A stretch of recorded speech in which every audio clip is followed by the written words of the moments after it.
37వ Hyderabad book fair exhibition Yakub గారు సభాధ్యక్షత వహించి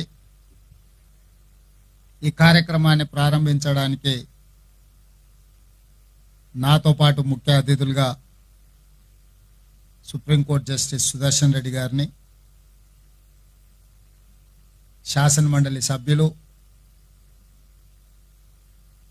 తెలంగాణ ఐక్య కార్యాచరణ అధ్యక్షులు, శాసన మండలి సభ్యులు ప్రొఫెసర్ కోదండరామ్ గారిని, అదేవిధంగా సహచార మంత్రివర్గ సభ్యులు జూపల్లి కృష్ణారావు గారిని, సహచార మంత్రివర్గ సభ్యులు పొన్నం ప్రభాకర్ గారిని, పెద్దలు శ్రీరామచంద్రమూర్తి గారిని, తెలంగాణ సమాజంలో కీలకమైన ప్రముఖుల వ్యక్తులందరినీ ఈ కార్యక్రమానికి ఆహ్వానించి ఈ కార్యక్రమ వేదికలకు తమ కలం ద్వారా, తమ గలం ద్వారా ఈ సమాజానికి చైతన్యాన్ని అందించడమే కాకుండా ఈ సమాజం ప్రజా పోరాటాలు నిర్మించడానికి తమదైన ప్రయత్నం చేసిన కవుల కళాకారులను పేరు ఈ వేదికలకు పెట్టడం ద్వారా ఇక్కడికి వచ్చే పుస్తక ప్రియులకు పుస్తకాలలోనే కాకుండా ఇక్కడ ఉన్న వేదికల ద్వారా కూడా ఒక సందేశాన్ని ఇవ్వాలన్న ఆలోచనతో ఈ కార్యక్రమాన్ని నిర్వహించినందుకు నిర్వాహకులకు మనస్ఫూర్తిగా నేను అభినందనలు తెలియజేస్తున్నాను. ఆనాడు ఉమ్మడి ఆంధ్రప్రదేశ్ శాసనసభకు తెలంగాణ బిల్లును కేంద్ర ప్రభుత్వం పంపించి చర్చ పెట్టినప్పుడు నేను ఒక అంశాన్ని ప్రస్తావించినప్పుడు ఎవరో పెద్దలు సూచన చేస్తే, చరిత్రలో ఎప్పుడు గెలిచిన వాళ్ళు రాసుకునేదే చరిత్రగా ఉంటుంది, కానీ పోరాటంలో అసూలు బాసిన వాళ్ళు, పోరాటంలో అమరులైన వాళ్ళ గురించి చరిత్రలో కొంత నిర్లక్ష్యము, కొంత సమాచార లోపం ఉంటుంది. అది సాయుధ రైతాంగం పోరాటమైన, తొలి తెలంగాణ ఉద్యమమైన, మలి తెలంగాణ ఉద్యమమైన, ఉద్యమంలో సమిధలైన అమరులైన వాళ్ళ చరిత్ర కంటే రాజకీయ ప్రయోజనం పొందిన వాళ్ళ గురించే ఎక్కువ చర్చ జరుగుతున్నది.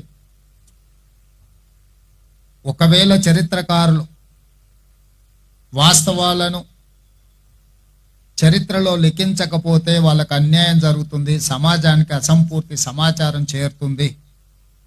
కాబట్టే తెలంగాణ కవులు కళాకారులు తమ కళలకు పదును పెట్టాలి, తమ గళాలను ఇప్పవలసిన అవసరం ఉన్నది.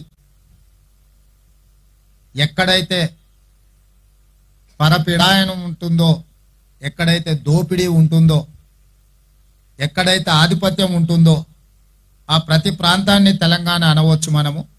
ఎందుకంటే తెలంగాణలో జరుగుతున్నది కూడా ఆధిపత్యమే, దోపిడీనే.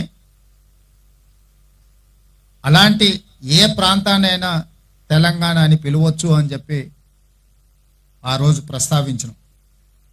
ఇవన్నీ మేము సొంతంగా మా జ్ఞానంతో మాట్లాడిన మాటలు కాదు, మేము చదివిన పుస్తకాల నుంచి, మమ్మల్ని చైతన్యం చేసిన గానం నుంచి వీటన్నిటినీ క్రోడీకరించి సభలో మాట్లాడడం జరిగింది.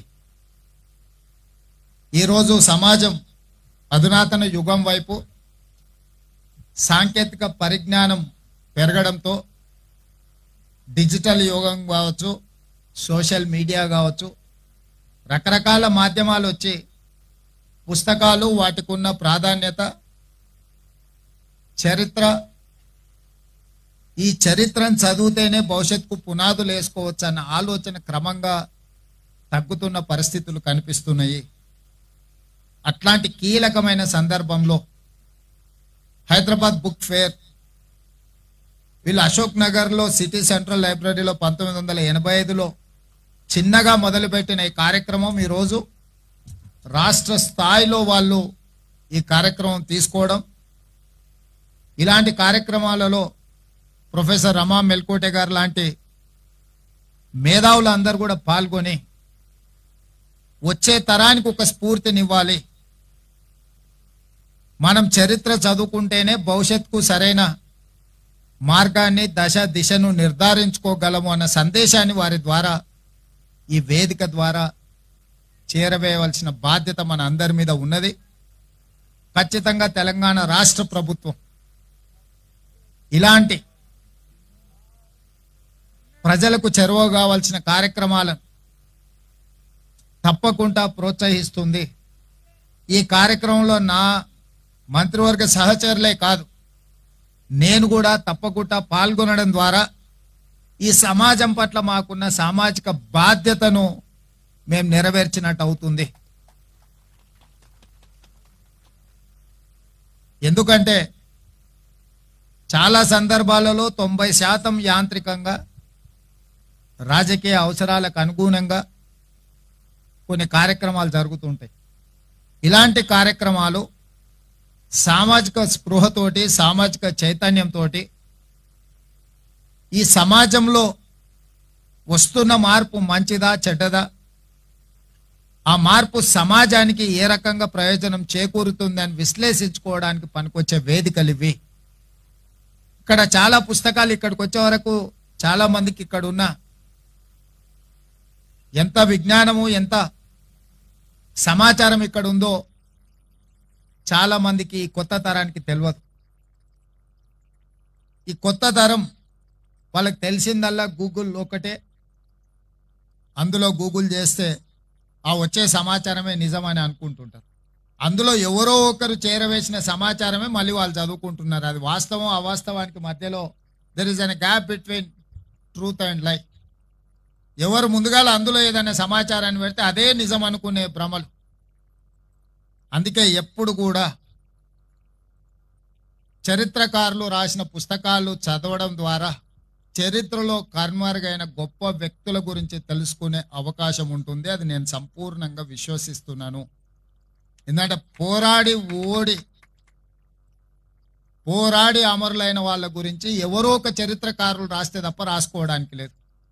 గెలిచిన వాడు ఎవడైనా తన గురించి గొప్పగా రాసుకుంటాడు, ఎందుకంటే అధికారం తన చేతిలో ఉంటుంది.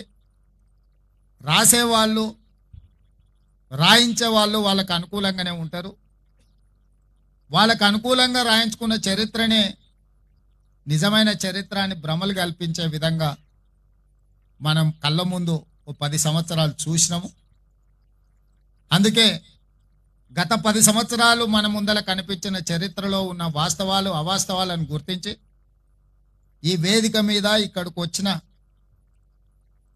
కవులను, కళాకారులను, అందుకే ఈ మధ్యకాలంలో తెలుగు యూనివర్సిటీకి సురవరం ప్రతాప్ రెడ్డి గారి పేరు మనం పెట్టుకోవడం జరిగింది. ఎందుకంటే వారి కలం ద్వారా ఆనాడు నిజాం ప్రభులకే వ్యతిరేకంగా ఒక పోరాటాన్ని మలిసిండ్రు. కాళోజీ గారు కావచ్చు, దాశరథి గారు కావచ్చు, ఇలా చెప్పుకుంటూ వెళ్తే చరిత్రలో చాలామంది కవులు, కళాకారులు మనకు స్ఫూర్తినిచ్చిండ్రు. మలిదశ తెలంగాణ ఉద్యమంలో కూడా అందశ్రీ గారు కావచ్చు, గద్దర్ కావచ్చు, గోరెటి వెంకన్న కావచ్చు, బండి యాదగిరి కావచ్చు, గూడ అంజయ్య గారు కావచ్చు, ఇలా చాలామంది కవులు వాళ్ళ సాహిత్యం ద్వారా పోరాటాలను నిర్మించడమే కాకుండా మాలాంటి వాళ్ళను నిజమైన తెలంగాణ ఆకాంక్షను వివిధ వేదికల ద్వారా మాట్లాడడానికి, వినిపించడానికి వారి స్ఫూర్తినిచ్చిండ్రు. ఇలాంటి పుస్తక ప్రదర్శనలు భవిష్యత్ తరాలకు మన చరిత్రను చేరవేయడానికి ఉపయోగపడుతుంది. నిజమైన చరిత్రను చేరవేయడానికి ఏర్పాటు చేస్తున్న ఇట్లాంటి పుస్తక ప్రదర్శనలకు ఈ తెలంగాణ రాష్ట్ర ప్రభుత్వంలో సముచితమైన గౌరవము, సముచితమైన అవకాశాలు ఉంటాయి.